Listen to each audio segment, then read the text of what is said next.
Apa? Ya, Yaska belum diundang ini, nggak bisa ngundang saya. Sambil dipanggil. Ratno dari Jawa Tengah. Ratno dari Jawa Tengah. Yang lain?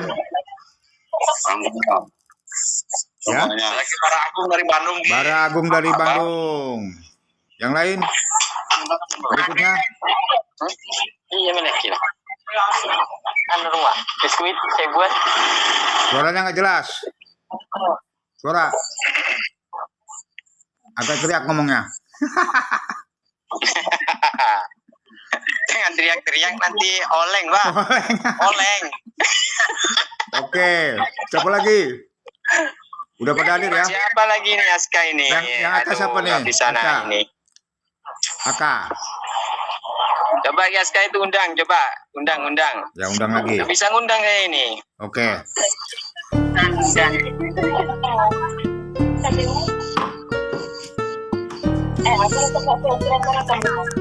Ini HP saya ngebayang ini gara-gara kepencet tadi, entah kenapa itulah. Ada bayangannya. Disulis tadi nggak jadi. Kiaska, Kiresno. Ada ya Kiresno? Belum. Belum ada. Ya itu tadi. Oh ya. Sudah mungkin ya. 1, 2, 3, 4, 5, 6. Yang 2 kan nggak batal, yang 2 ya? Ya, yang 2 batal. Oke, kita lanjut Kiaska ya. Ini mau naikin saya. Ya, sambil nanti. Oh, saya naikin ini Kiaska ini. Ya. Panggil-panggilnya sambil dipanggil. Oke. Assalamualaikum warahmatullahi wabarakatuh. Waalaikumsalam warahmatullahi wabarakatuh. Untuk rekan-rekan semua, buka mata batin alam gaib, mengenal yang ilahi. Sore hari ini, malam hari ini kita mulai pelajarannya ya. Topiknya mata batin. Topiknya mata batin. Sebelumnya akan saya jelaskan apakah itu mata batin.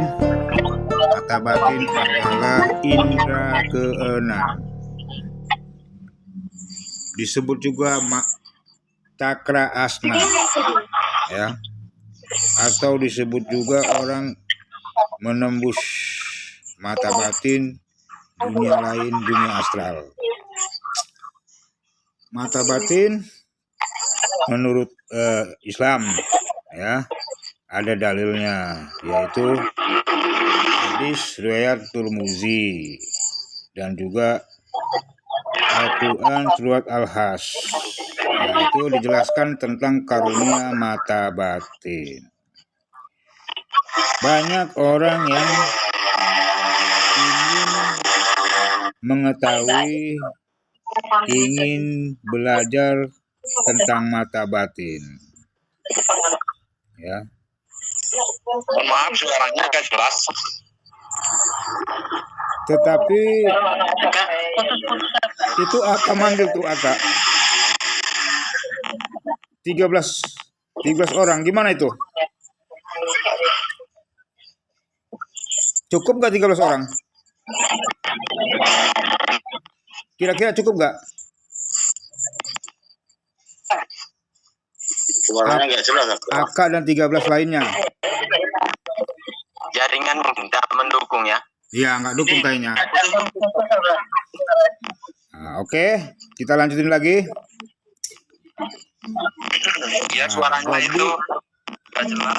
Dalil kita adalah hadisnya hadis riwayat Tirmizi dan Al-Qur'annya surat Al-Has tentang karunia mata batin. Dijelaskan bahwa seorang yang taat takwa, seorang yang mukmin itu bila dia mengamalkan ya amalan mata batin, maka akan mendapat karunia penglihatan atau vision mata batin. Nah, ini secara khusus, secara luasnya lagi, mata batin adalah karunia yang bisa menembus alam lain atau alam jin alam malakut, di mana tempat bersemayamnya jin dan para malaikat dan ruh para wali. Nah, jadi di sini saya mau jelaskan bagaimanakah caranya mendapatkan karunia ini.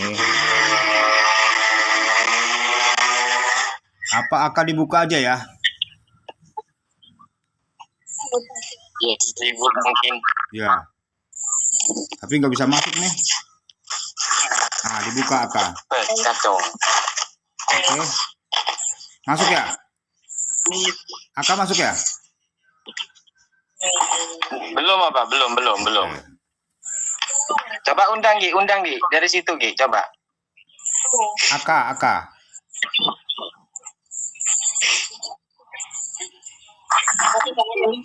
Santai aja.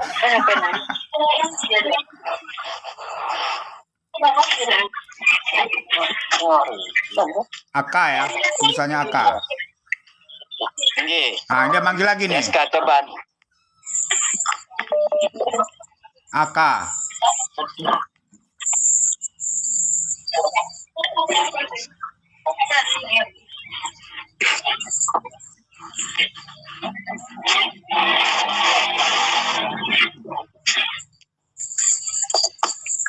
Oh, Abdul ini juga apa yang mau ikut ini dia? Iya, ada 13 orang. Dibilang aja di grup season 2 gitu. Oh. Manggil terus dia. Oke. Manggil terus.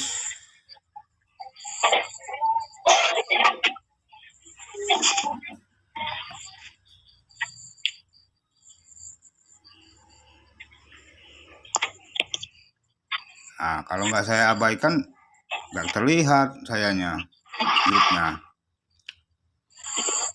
Diumumin aja di grup WA season 2 gitu.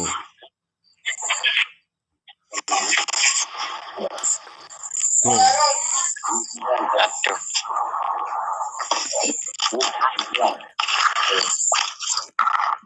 Aduh. Kipuma belum masuk ya? Kipuma. Oh, Kipuma juga ya yang Iya, ikut. Kipuma. Coba. Ini saya udah di komen, ini ada hanya ilat di komen saya ini. Kipuma ya, kalau saya tadi.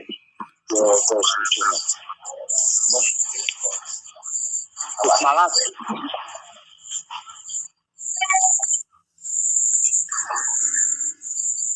Oke, lanjut aja ya. Lanjut aja. Jadi bagaimana caranya mendapat karunia mata batin? Ini memang pelajaran dasar, tetapi kita harus mengulangnya kembali agar kita menajamkan mata batin kita kembali ya. Cara mendapatkan karunia mata batin adalah dengan meditasi zikir. Ya, yang biasa kita lakukan adalah dengan menyebut asma Allah, ya batin ya khubur, ya Allah ya batin ya khubur. Nah, itu satu diantaranya. Tetapi karena ini sudah naik tingkat, tidak lagi di grup dasar, maka saya anjurkan untuk amalannya bukan amalan yang itu, tapi amalan surat Al-Ikhlas dan sholawat Nurijati. Nah, dalam sholawat Nurijati dan surat Al-Ikhlas itulah nanti yang akan lebih memperdalam lagi terbukanya mata batin. Nah, jadi untuk saudara-saudara semua,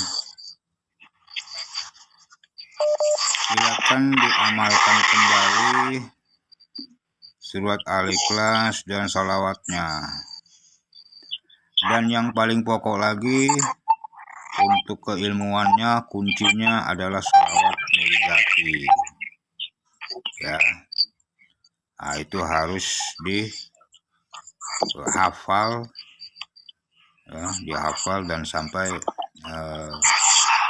dawam. Artinya dawam ini terus dibaca setiap hari dalam hati sampai menjadi energi ya. Nah, itu yang tahap kedua ini kita meningkatkan lagi agar mata batin kita lebih tajam lagi dengan mengamalkan surat Al-Ikhlas dan salawatnya. Ada pertanyaan nih?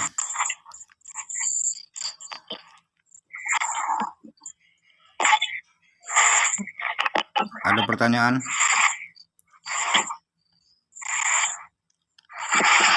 Ya, apa? Bertanya ini soal tentang itu, Pak.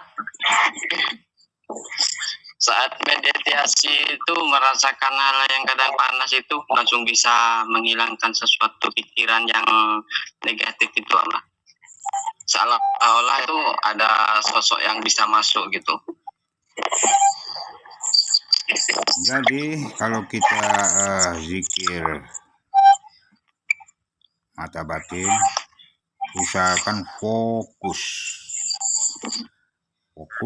meskipun ada energi yang akan merasuk kita, ada energi yang akan menggerakkan badan kita, karena kita bertujuan untuk mata batin, maka energi itu kita tolak dulu ya.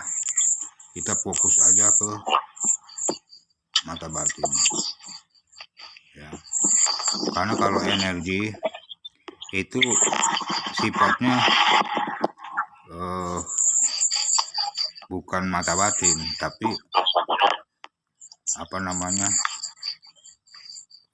energi supernatural atau bisa disebut tenaga dalam. Memang kalau kita seorang mediator memang sulit, karena selalu berhubungan dengan dunia gaib terbuka, menjadi media. Jadi kadang-kadang kita sedang zikir ada energi yang akan merasuk. Itu kalau mediator. Tetapi sebetulnya bisa ditolak. Ya. Kita tidak mau kerasukan saat zikir, saat meditasi, tapi kita mau menembus dunia mereka tanpa kita dirasuki. Begitu. Nah, jadi tingkatkan bentengnya. Ya. Bentengnya itu surat Al-Fatihah untuk diri sendiri. Kita membaca surat Al-Fatihah untuk diri kita sendiri. Agar energi yang akan merasuk itu tidak bisa mempengaruhi lagi. Dia tetap di luar, meskipun kita merasakannya, tapi dia tidak merasuk ke dalam jiwa kita. Begitu. Nah, jadi untuk Amin. Mohon maaf, Pak, suaranya nggak jelas, Pak. Nggak jelas ya? Ini jelas nggak nih? Jelas nggak? Iya, nggak jelas. Nggak jelas? Iya. Jelas nggak nih? Jelas? Jelas kan? Memang tergantung ini sinyal ya. Kalau ada wilayah yang agak jauh, suaranya ya. Jaringan. Kadang-kadang, ya, kadang-kadang jelas, kadang-kadang enggak. Oke, untuk Ki Amin tadi jawabannya bahwa harus fokus. Fokuskan saja diri Anda ke asnanya, bukan ke energinya. Ya, ke asnanya ini. Masa bodoh ada energi mau merasuk itu kita hindari. Kita fokus saja ke sininya. Nah, kan sudah dikatakan itu seperti gulungan awan yang berputar-putar, bergulung-gulung, terus seperti lorong. Nah, itu makin lama makin membesar, makin lama makin besar. Nah, disitulah kita masuk rasa alam gaib, rasa. Ya. Jadi perasaan kita bukan lagi di nyata ini. Ada alam yang lain yang kita lihat di situ. Seperti pegunungan yang sepi, padang gurun yang sepi. Tetapi nanti ada sosok-sosok yang berseliweran. Berjalan-jalan depan kita, bayang-bayang. Meskipun tidak jelas, tetapi kita sudah bisa menerkanya kalau itu sosok gaib. Karena apa? Karena kalau terlalu dekat juga unsur kita berbeda dengan mereka, sehingga mereka juga tidak tahan, kita juga tidak tahan. Jadi hanya bisa kita memandang dari arah kejauhan gitu ya. Karena unsur kita berbeda. Karena unsur mereka dari api, kita dari tanah, jadi bertolak. Gitu. Nah, kita hanya bisa memandangnya dari jarak jauh, tapi sudah jelas. Itu. Setelah kita masuk di alam sana, melihat sosok gaib, merasakan hadirnya sosok di sana, maka itu pertanda untuk langkah berikutnya Anda sudah menjadi peka, sudah mulai peka, baik dengan rasa bau, ya, dengan rasa perasaan, maupun dengan insting batin, karena sudah masuk wilayah mereka. Nah, beda yang belum sama sekali masuk wilayah mereka tidak akan peka, tidak akan bisa merasakan adanya energi. Nah, jadi disitulah bisa dikatakan mata batin sudah terbuka, ya, sudah melihat vision alam gaib, bukan halu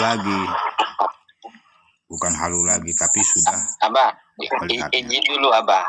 Itu silakan. Yang pakai kopiah putih itu Abah suruh ekspor habis itu Abah. Dia kan baru Abah mulai. Dia walaupun orang lama tapi kan orang baru. Dia itu lama tapi baru itu.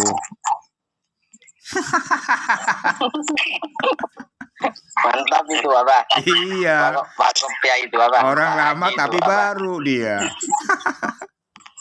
Ada orang baru tapi lama. Nah, jadi untuk berikutnya kita sudah mulai peka ya.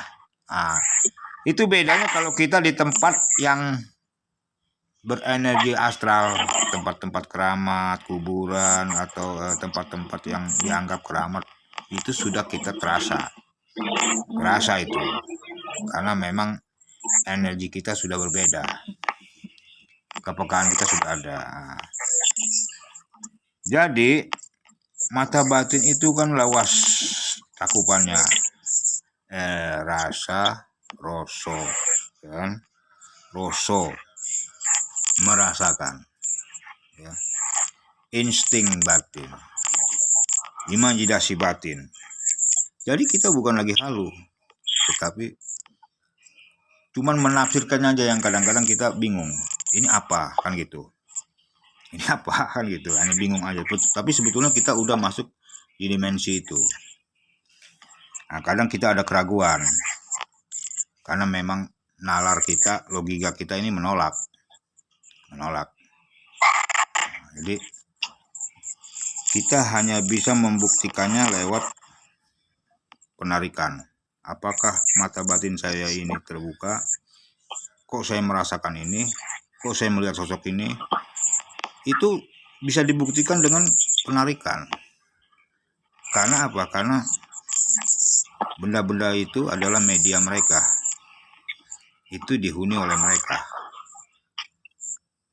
Menyatakan dirinya ada dengan munculnya benda itu. Berarti gaib itu menyatakan dirinya ada dengan munculnya benda-benda.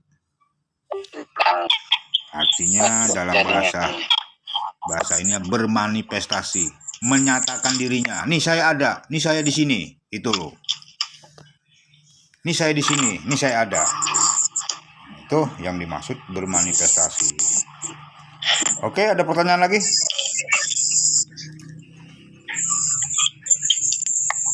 Tunggu yang mau ditanyain Kitonis. Iya. Kitonis itu apa? Kan Yang mau tanya apa? kadang kan cuman buka mata batin tapi nggak tahu secara detailnya seperti apa mata batin kan gitu. Nah kita kan detail ini, detail.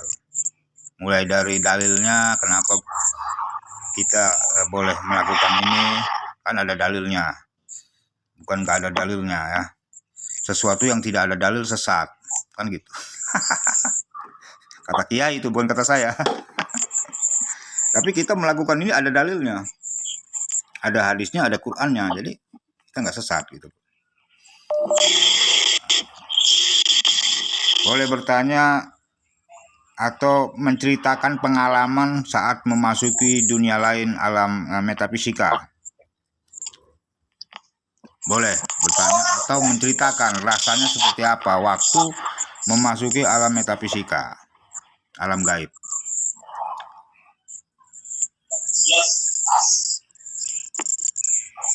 Oke, saya teruskan aja ya kalau nggak ada yang bertanya. Nanti dilanjut tanyanya. Jadi saya mau menjelaskan alam gaib di sini bukanlah alam yang dimaksud dalam Al-Quran itu ya. Ya, ada Al-Quran menjelaskan tidak seorang pun bisa melihat jin. Ya, ada itu. Nah, tidak bisa seorang pun yang mengetahui gaib, begitulah. Itu ada itu ya. Nah, dalam hal ini alam gaib di sini bukanlah alam yang dimaksud alam yang lebih tinggi seperti surga, neraka, alam apa namanya, alam mahsyar, bukan. Alam gaib yang dimaksud di sini adalah alam malakut, alam tempat bersemayamnya jin, malaikat, ya, dan ruh para wali. Kalau alam yang disebut neraka, surga, alam kubur, itu alam tingkatan yang lebih tinggi. Itu hanya Allah yang mengetahui. Kita sebatas alam malakut. Jadi yang dimaksud Al-Quran itu adalah alam yang lebih tinggi. Adapun alam yang kita sedang pelajari ini, alam gaib, itu alam bersemayamnya jin. Ya. Jadi di Al-Quran menjelaskan surat apa itu, surat Anas kalau nggak salah ya, itu Allah menciptakan jin dan manusia, kan gitu.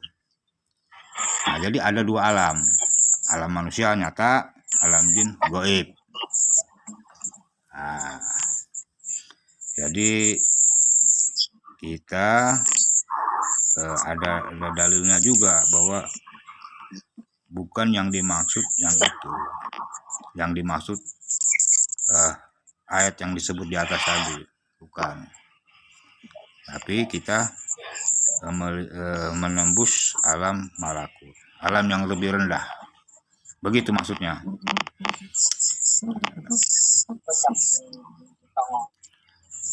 Nah, kenapa kita perlu membuka mata batin? Bagi seorang praktisi supernatural sudah seharusnya memiliki mata batin. Sebab pasien yang datang itu itu pastinya memiliki masalah tentang gaib. Ya. Misal kena santet. Dengar nggak suaranya? Iya, kayaknya. Dengar ya? Dengar. Misal kena santet, kena sihir, itu semua kan perbuatan gaib, makhluk astral ya maksudnya. Nah, jadi seorang praktisi supernatural harus memiliki kepekaan batin, minimal batinnya peka. Nah, jadi wow, ini pasien datang, tek, kenapa kok saya udah ke dokter belum sembuh, kan gitu. Nah, kita terawang dengan mata batin ini tadi kan. Oh, ibu ini kena ini di sini, ibu ini kena ini kan begitu. Lalu kita obatin. Nah, alhamdulillah sembuh kan gitu. Nah, itulah kenapa kita belajar mata batin itu maksudnya itu. Nah, satu itu yang pokok karena kita di sini menjadi praktisi ya. Yang kedua agar kita lebih dekat lagi kepada Allah Subhanahu wa taala. Jadi banyak faedahnya ya. Karena dengan kita sering berzikir, sering meditasi, satu kita mendapat karunia batin ya. Itu tujuan kita ya. Tujuan pokoknya adalah ridho Allah ya. Tujuan pokoknya ridho Allah. Nah, jadi kita semakin dekat kepada Allah tuh. Nah, karena kita dekat pada Allah, otomatis hal-hal maksiat kita hindari. Mungkin melakukan perintah Allah, apa yang Allah perintahkan, sholat 5 waktu ya kita jalankan. Karena tidak bisa kita ada di wilayah itu ya, wilayah batin. Nah, jadi itulah yang menjadi kebutuhan kita mendapat karunia-Nya. Insya Allah kalau saya percaya di grup ini sudah mengalaminya semua, sudah merasakannya semua, bahkan sudah mempraktekannya. Apa yang dirasakan, apa yang dilihat selama ini dipraktekkan ternyata betul-betul terjadi bukti daripada amalan yang kita amalkan. Nah, itu saya percaya walaupun tidak giat atau tidak ini, tapi sudah mendapatkan kepekaan. Nah, paling enggak bisa mengatasi nantinya pasien. Itu. Saya juga enggak menghaluskan harus begini begitu, enggak. Tetapi kalau ingin lebih powernya lebih besar lagi ya explore kan gitu. Ingin power karena apa? Explore itulah nanti energi itu akan kita dapatkan. Jadi benda-benda yang kita dapatkan itu berenergi ya, benda-benda itu. Misal keris, pusaka, mustika itu ada energi. Nah, energi itu udah tunduk dan itu bisa kita pakai untuk membantu, misalnya dalam hal pengobatan, bisa sebagai media.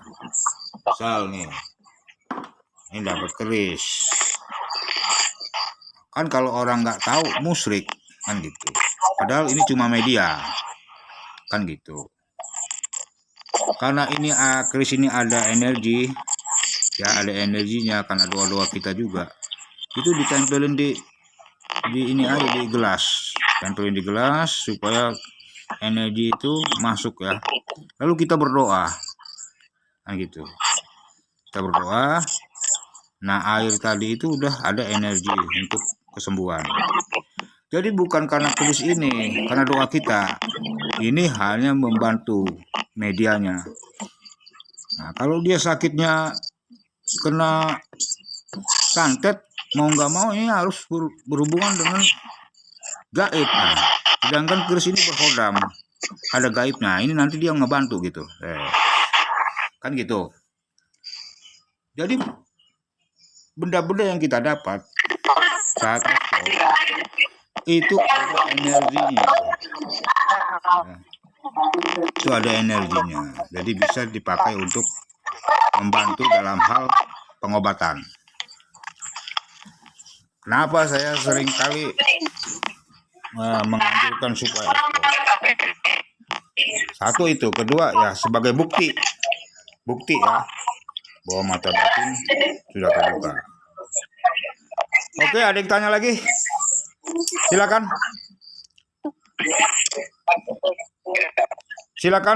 yang mau tanya.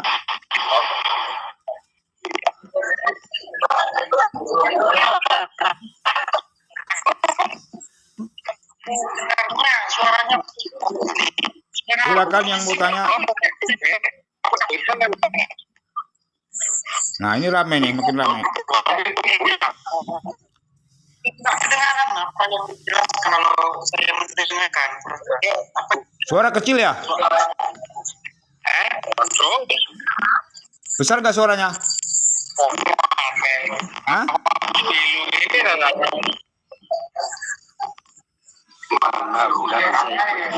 Oke, siapa yang mau bertanya lagi?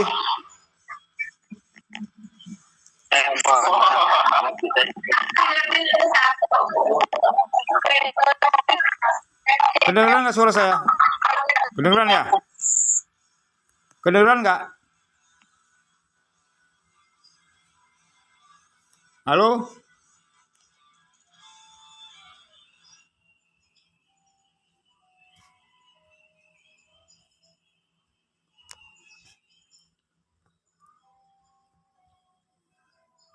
Oke.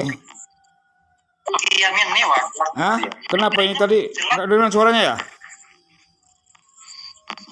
Kedengeran nggak suaranya? Putus sinyal Ya? Hah? dengar. Kedengeran kan? Jaringannya ini Jaringan ya? nggak mendukung. Nah, dukung. Saya rasa sudah ada yang jelas tadi ya. Coba. Ada yang jelas nggak tadi?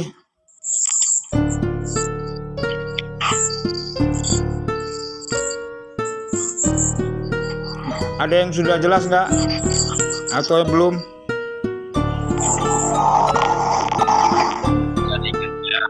Ya?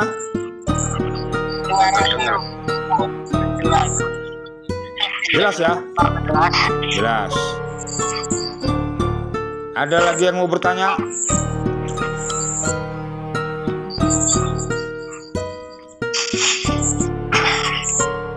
Ada yang mau bertanya? Halo. Ya. Silakan bertanya.